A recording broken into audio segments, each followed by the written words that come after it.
Hi, this is Aaron and Linda with Traveling Flamingo, and today we wanted to talk about our failed cruise that we sort of didn't just go on due to coronavirus.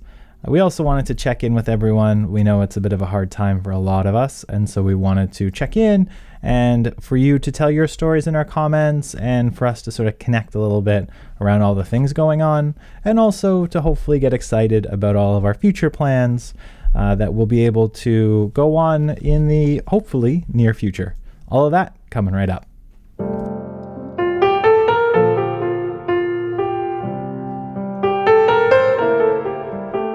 So we know that this is a really hard time for so many people. It's a really uncertain time. There's a lot of stress and questions that people may have.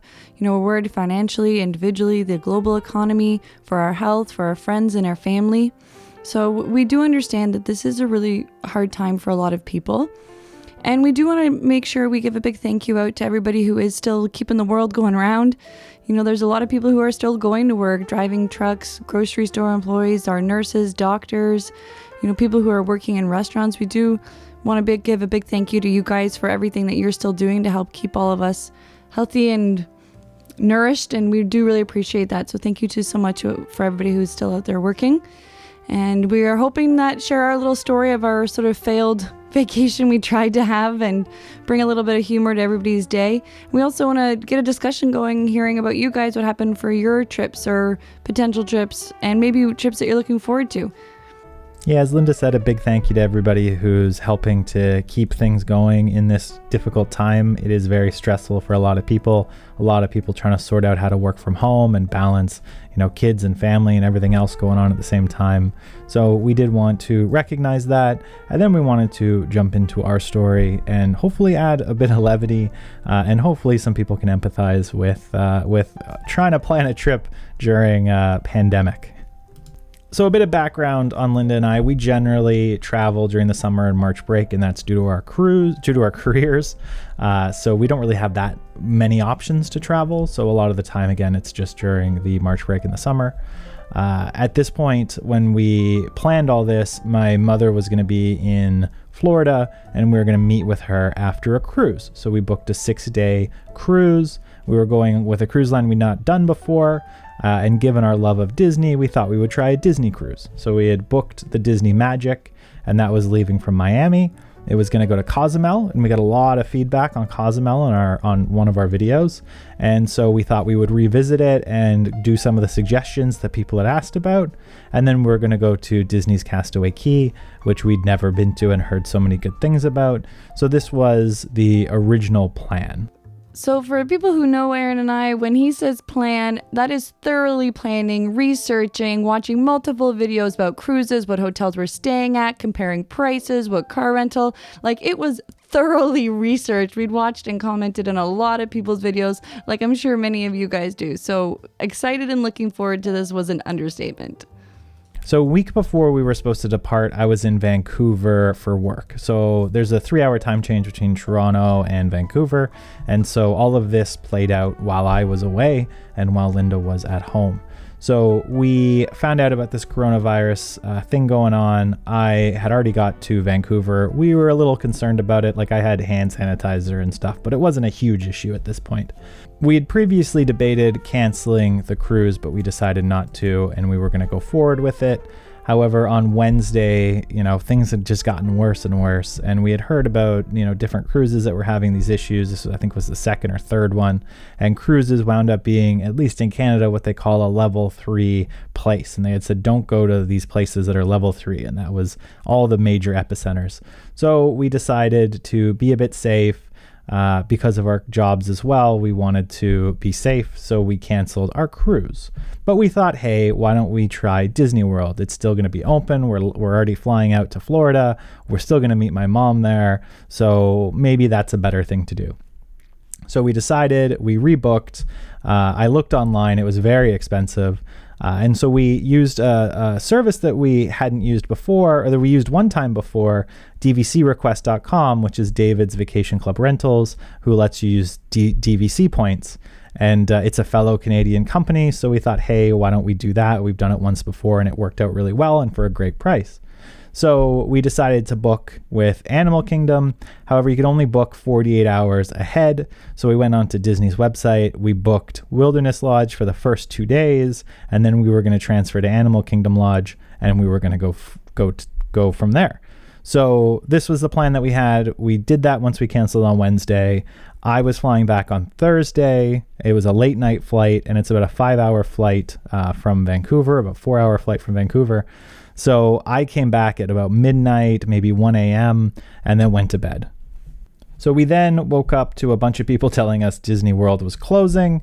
The hotels were going to stay open. Possibly Disney Springs was going to stay open. And we thought, okay, well, we'll just shorten our vacation. However, throughout the course of Friday, my work was getting crazy. It was seeming as though this was going to become very, very difficult. So when we landed, the next day decided on what we were going to do. And so we were there, we got some footage, we got a couple of different things really quickly in the morning. And then we decided that the best thing to do would probably be to drive back to Naples, where my mom was, connect with my mom, and then try to figure out what flights we could get out. So at this point, things had gotten even busier, and we couldn't get a flight out until Thursday. So our original flight out was going to be Sunday. We moved it to Thursday, and my mom's flight was actually further than that because my brother and sister-in-law and the rest of the family was going to come down during that week, and they had canceled just that day, I believe. So all in all, we wound up rebooking several vacations, and we wound up in Naples for a few days, which was nice. I was still working, so I was working from Florida, and then we rebooked our flights, and then we just had to wait for that. I definitely found it was just very stressful. And I think listening to the news and hearing it every day, it was getting more severe and the restrictions were becoming more and more. So when Justin Trudeau got on and said, Canadians, it's time to come home, I think many people started panicking. Erin had mentioned, or his mom had mentioned, that her health insurance, which she had paid to an extended for the whole trip, was actually going to be, because provinces had called a state of emergency, they were actually going to be ending the insurance. So if you were away and something had happened, you would be paying for it on your own. So I think there was a lot of pressure for people to get back home, which was stressful as well. And it was, so every time it was almost like, okay, we got to Betty, it's, we were relaxed. Okay, we moved our flights up, we could relax a little bit. And then even the whole experience getting through the airport, you were seeing pictures of customs and lines in airports, and you're being told to social distance, but you're having hundreds of people shoved in a room. So it was all just very, very, very stressful. But I don't think Erin has booked and canceled so many trips within the course of, 24, 72 hours. If you could see the list of book and cancellations we have between flights, hotels, trying to go from this to that. I mean, kudos to Erin because he did all of that. I wasn't doing any of it, especially with the time change. And so that was definitely all on him. But I had quite the experience trying to get it all done or get in or get anything done. I don't know. It was, it was crazy. Yeah, I mean, even though we made the decision to come home pretty early in this, it took a while to actually get home because there were so many flights that had already been booked. We knew we had a flight for Sunday, but we didn't know what was going to happen with the borders. We knew we were Canadian citizens, so they'd have to let us back one way or another. But we didn't know if we were going to wind up driving or what. So WestJet, who's one of the other national carriers for Canada, had grounded all their flights just after March break.